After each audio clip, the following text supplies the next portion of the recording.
আজ থেকে প্রায় ১৫০০ বছর আগে পবিত্র কোরআন শরীফে বর্ণিত হয়েছে যেন মুমিনরা কখনোই খ্রিস্টান এবং ইহুদিকে বন্ধুরূপে গ্রহণ না করে। এই বিষয়বস্তুটা কেন মুসলমানদের জন্য নিষেধ করা হয়েছে, এটা তো অবশ্যই বাস্তবিক কোনো উপকারিতা থাকবেই। কেননা যেহেতু স্বয়ং সৃষ্টিকর্তা আমাদেরকে নিষেধ করে দিয়েছে তাদেরকে বন্ধুরূপে গ্রহণ না করতে, সেখানে আমাদের জন্য কল্যাণ থাকবে, এটাই স্বাভাবিক। বর্তমান যে সমাজ ব্যবস্থা রয়েছে, বর্তমান যে বিশ্ব ব্যবস্থা রয়েছে, সেই বাস্তবতা দিয়ে আপনাদেরকে বোঝানোর চেষ্টা করব আসলে আল্লাহ তাআলা কেন নিষেধ করেছেন। আমরা জানি বর্তমান বিশ্বের খ্রিস্টান যে রাষ্ট্রগুলো রয়েছে তার ভিতরে সবচাইতে প্রভাবশালী, সবচাইতে পাওয়ারফুল, সবচাইতে শক্তিশালী রাষ্ট্র হচ্ছে আমেরিকা। আমেরিকা সারা বিশ্বে মানবতার কথা বলে, সারা বিশ্বে হচ্ছে যে তাদের যে বরত্ব, তাদের যে শক্তি, তাদের যে পাওয়ার, সেটা নিয়ে মানবতার পক্ষে কাজ করার চেষ্টা করে বলে তাদের একটা বয়ান রয়েছে।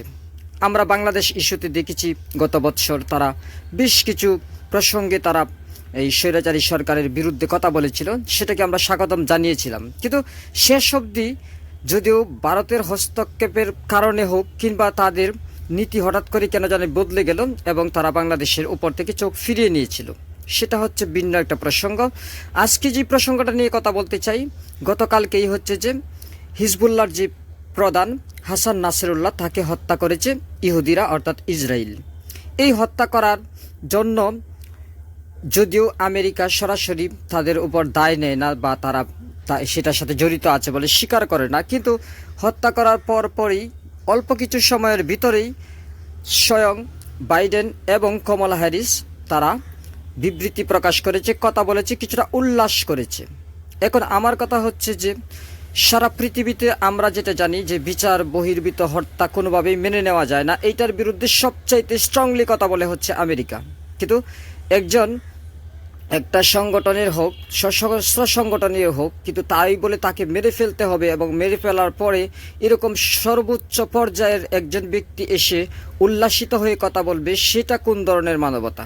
আজকে যদি ভুলক্রমেই হোক বা জেনে শুনেই হোক ইসরায়েলের কোনো বড় কর্মকর্তাকে মেরে ফেলা হতো, তাহলে কি আমেরিকার এরকম উল্লাস প্রকাশ করাটা থাকতো? তখন হয়তো বা তারা ভিন্ন সুরে, ভিন্নভাবে, ভিন্ন দৃষ্টিকোণ থেকে, ভিন্ন ভঙ্গি নিয়ে কথা বলতো। কিন্তু আজকে যেহেতু মুসলিমের উপর আঘাত এসেছে, তাই আমাদের যারা বন্ধু হতে পারে না, আল্লাহ তাআলা বলেছে, তারা দুইজন একই সুরে তাল মিলিয়ে কথা বলছে। অন্যদিকে আমাদের বন্ধু ইরান কিন্তু ঠিকই এটা বুঝতে পেরেছে এবং ইরানের রাষ্ট্রীয় যে বার্তা সেখান থেকে প্রকাশ করা হয়েছে যে এখানে আমেরিকার হাত রয়েছে এই হিজবুল্লাহ প্রধান নাসিরুল্লাহকে হত্যা করার পিছনে। এখন কথা হলো যে এইভাবে যদি যুদ্ধ চলতে থাকে তাহলে তো অবশ্যই সারা বিশ্বের জন্যই ক্ষতি। কিন্তু সারা বিশ্বের জন্য ক্ষতি হলেও কিছু কিছু রাষ্ট্রের জন্য লাভ রয়েছে। যেমন পারমাণবিক অস্ত্র রয়েছে বলে এইরকম বয়ান তৈরি করে আমেরিকা হচ্ছে যে আফগানিস্তান এবং ইরাককে ধ্বংস করেছিল। রাশিয়া যখন ইউক্রেনের উপর হামলা করে তখন ইউক্রেনকে আমেরিকা সাহায্য করে ঠিকই, কিন্তু রাশিয়াকে তো প্রতিহত করে না। সুতরাং আমরা এখান থেকে বুঝতে পারি যে তারা শুধুমাত্র মুসলিমদের বিরুদ্ধে সশস্ত্র যুদ্ধ করবে এবং মুসলিমের ওপর দোষ বা দায় চাপিয়ে দিয়ে তাদের কাঁধে বন্দুক রেখে তারা শিকার অর্জন করে নিতে চায়। কিন্তু এইভাবে যে চলবে সেটা আজ থেকে ১৫০০ বছর আগেই আল্লাহ তাআলা এবং তার রাসূল খুব ভালোভাবেই জানতেন। তাই তো কোরআনে এসেছিল যে আমরা যেন কখনোই ইহুদি এবং খ্রিস্টানকে বন্ধুরূপে গ্রহণ না করি।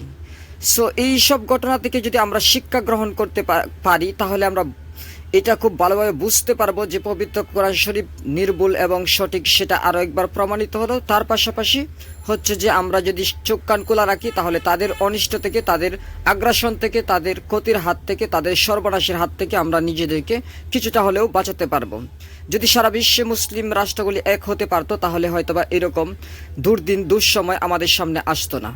সো আল্লাহ তাআলার কাছে আমাদের পক্ষ থেকে দোয়া করা ছাড়া আর কিছু করার ক্ষমতা তো নেই। সুতরাং দোয়া করি আল্লাহ তাআলা যেন আমাদেরকে সঠিক বুঝ দান করেন এবং আমরা যেন মুসলিমরা বাই বাই হয়ে হাতে হাত রেখে, কাঁধে কাঁধ রেখে একসাথে পথ চলতে পারি এবং সকল ধরনের যে বিধর্মী শক্তিগুলো আছে তাদেরকে প্রতিহত করতে পারি, তাদের প্রতিরোধ করতে পারি এবং তাদের অন্যায়ের বিরুদ্ধে প্রতিবাদ জানাতে পারি।